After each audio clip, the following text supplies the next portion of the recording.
In this video, we're going to do some transformations of exponential functions.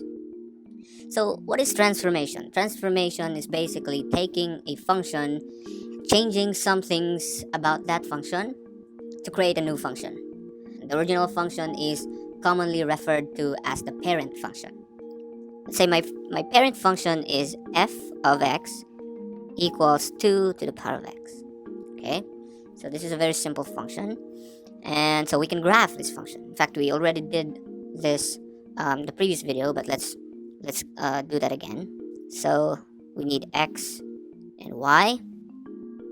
Okay, so 0 1, 2 to the power 0 is 1, to the power 1 is 2, and then our horizontal asymptote here is y equals 0.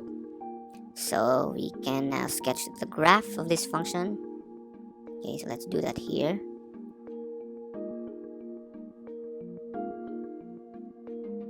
So that's 1, 2. So 1, 2, 3, 4. 1, 2, 3, 4. 1, 2, 3, 4. 1, 2, 3, 4. Okay, so let's graph this exponential function to the power of x. So that's 0, 1, and then 1, 2. Our asymptote is here. So that's our asymptote. And so the graph will look like this. Something like that.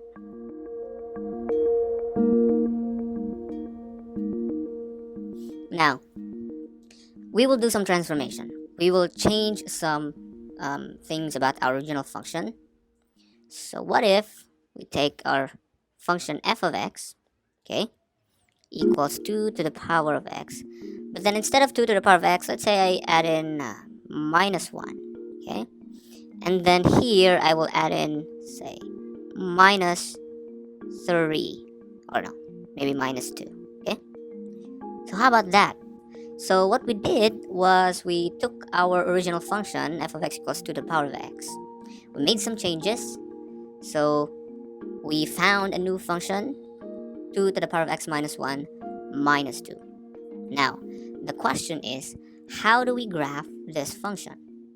Are we going to make new table of values? Are we going to find the new asymptote and then find all those points and then sketch the graph?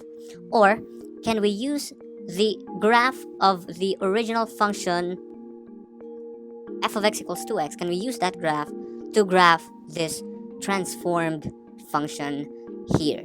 Okay, and the answer to that is yes. Okay, we can do that. Question is how. Okay, so to do that, here's what we're going to do.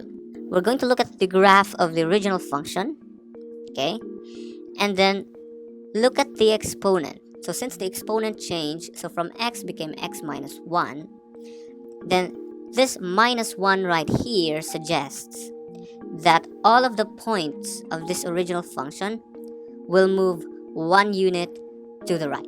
Okay, so if it's negative, you move 1 unit to the right. Okay, if it's negative, so that means we're supposed to move our points. Okay, so that means this point goes 1 unit or moves 1 unit to the right, and this point too will move 1 unit to the right. Okay, now the question is, do we sketch the graph? Do we connect the points now? Now the answer is no, not yet, because we're not done. We still have a minus 2 here. What should we do with a minus 2? Remember, this number gives you the horizontal asymptote. Okay, so that means we're going to move 2 units below the original asymptote. So remember, our original asymptote is y equals 0. Now our asymptote is y equals negative 2. So we're going to move 2 units down. Okay, so remember, we moved 1 unit to the right because of x minus 1. But then we're not done yet. We're going to move 2 units down. Okay, 2 units down. So 1, 2. So that point goes here, and then this point goes here. Okay, so that's 2. Okay, So that point goes here, so we can now erase this one and this one. And then our horizontal asymptote, as we said earlier, it moved 2 units down. Okay, so this is gonna be your new horizontal asymptote. Okay, and so all we need to do is connect the dots again,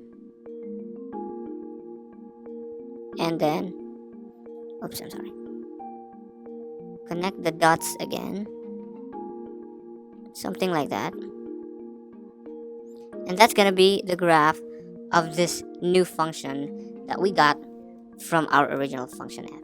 Okay, so these functions should look the same except for their positions. Only the positions will change, but the graph will look the same. Okay,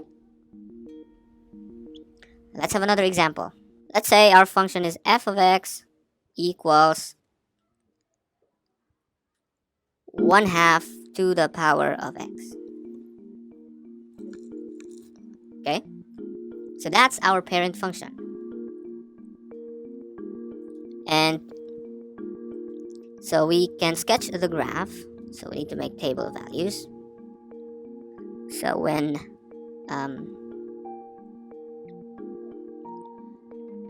so that's 0, 1, or 0, -1.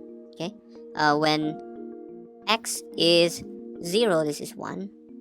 When x is -1, this is 2. So that's gonna be our table, and then our horizontal asymptote.